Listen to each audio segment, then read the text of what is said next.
Quand le moment est dur, c'est là que tu découvres de quoi tu es capable. Quand les choses sont bien, c'est difficile d'évoluer, de changer ou de se transformer. Recommencez à zéro. Reprenez votre cahier si c'est nécessaire. Recommencez à zéro. Allez dans une nouvelle vie si c'est nécessaire. Quittez l'Europe si c'est nécessaire. Allez en Afrique, il y a des endroits où les choses sont en train de mûrir et de... Voilà. Mon message pour toi aujourd'hui est très simple. Tu penses avoir perdu quelque chose de très précieux, de profond. Ton mariage n'a pas fonctionné.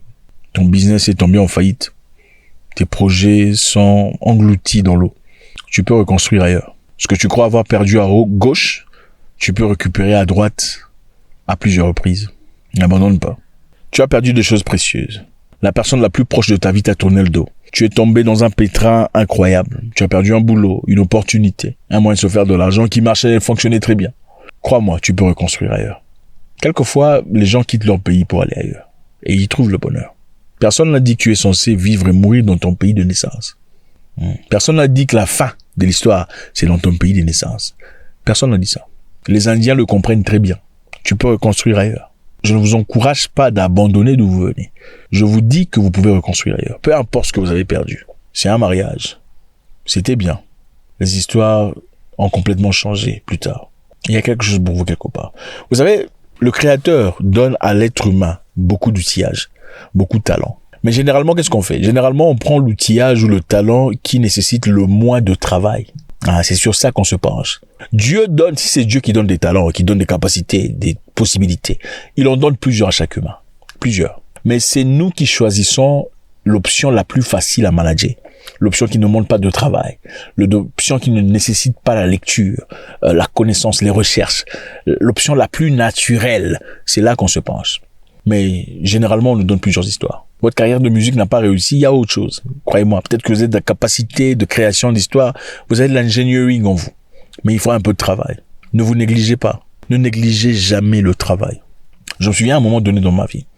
Il m'était arrivé à un moment donné, avant de devenir champion de kickboxing. La boxe ne fonctionnait plus. Pourquoi? Parce qu'au moment où je me souviens, on m'avait présenté un contrat très important. Un contrat avec Sauerland. Sauerland, c'est le plus grand...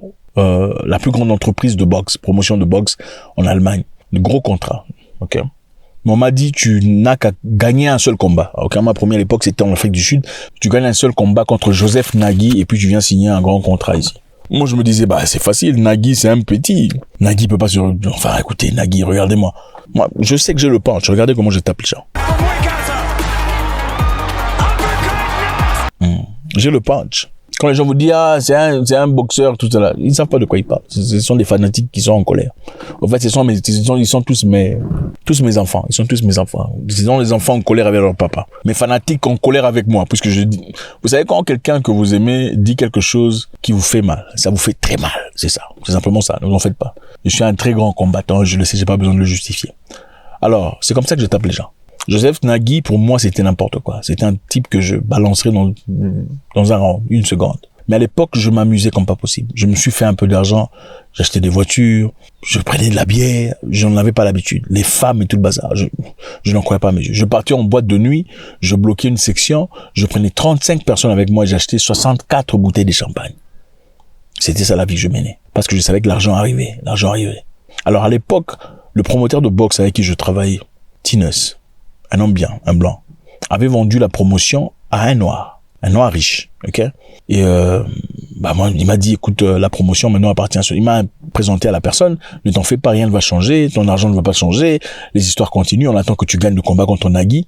Après le combat contre Nagui, tu vas aller changer d'endroit, tu iras vivre en Allemagne et tu travailleras avec le promoteur allemand. Là-bas, on va te payer comme pas possible, tout ça. Comme les Mark Hook, les Vladimir Klitschko, vous ferez partie du même machin. Moi, je dis, y a pas de souci. Mais en attendant, j'ai fait beaucoup de bêtises, des histoires que je regrette aujourd'hui. Avec des gens qui faisaient pas, des femmes qui, enfin bref. Il y a des femmes, si vous touchez, vous allez regretter même pendant 4 ans. 4 ans de malédiction. Attention. J'ai combattu ces gars. Je savais que j'allais le malaxer comme pas possible. Mais très vite, ça a été très compliqué pour moi. Normalement, je peux tuer ce monsieur. Mais ça a été très compliqué pour moi. J'ai passé un moment très difficile après. Parce que le monsieur, le noir, ne m'aimait pas. C'était un Richard qui avait l'habitude d'avoir des gens en train de lui faire des courbettes. Et moi, je n'en faisais pas.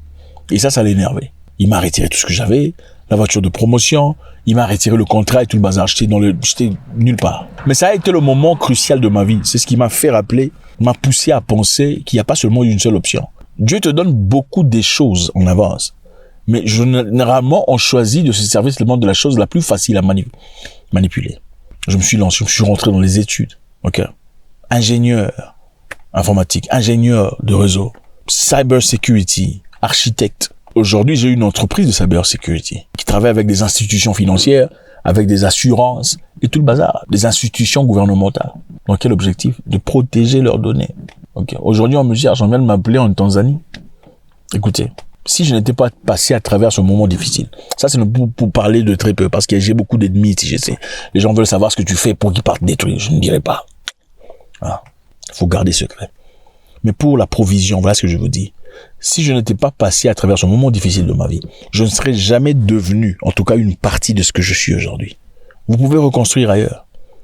Ça c'était avant ma carrière de kickboxing, où je suis devenu champion du monde. Évidemment, Dieu des fois te donne une chose, te retire, te le redonne encore pour que tu grandisses encore davantage. Donc, si j'avais continué, je serais peut-être devenu champion de kickboxing, mais sans avoir eu les entreprises que j'ai créées en attendant, pendant le moment difficile. Donc, le moment difficile m'a permis de construire des choses que je n'aurais pas pu construire. Donc, chaque circonstance qui vient dans la vie, ce sont des épisodes qui vous apprennent des leçons. Malheureusement, on n'apprend pas des leçons. Quand le moment est dur, c'est là que tu découvres de quoi tu es capable. Quand les choses sont bien, c'est difficile d'évoluer, de changer ou de se transformer. La transformation vient avec le manque de tolérance, c'est-à-dire la transformation vient avec l'inconfort. Pour faire un enfant, il faut être inconfortable. Ce n'est pas possible de faire un enfant comme ça. Il faut que le ventre grandisse, que tu sois à incapacité de dormir. La douleur d'enfantement. Vous pouvez reconstruire ailleurs. C'est ce que je voulais vous dire aujourd'hui. Arrêtez de pleurnicher. C'est dur, c'est bien, c'est passé. Ça fait partie de la vie. La vie est comme ça. Des fois, ça marche, des fois, ça marche pas. Quand ça marche pas, on fait qu'on se tue. On se tue pas. Recommencez à zéro. Reprenez votre cahier si c'est nécessaire. Recommencez à zéro. Allez dans une nouvelle vie si c'est nécessaire. Quittez l'Europe si c'est nécessaire. Allez en Afrique, il y a des endroits où les choses sont en train de mûrir et de... Voilà. Tout le monde ne réussira pas au même endroit. Chacun n'a pas les mêmes destinées. Chacun a sa lignée. Chacun a son contrat avec Dieu. Courage. God bless.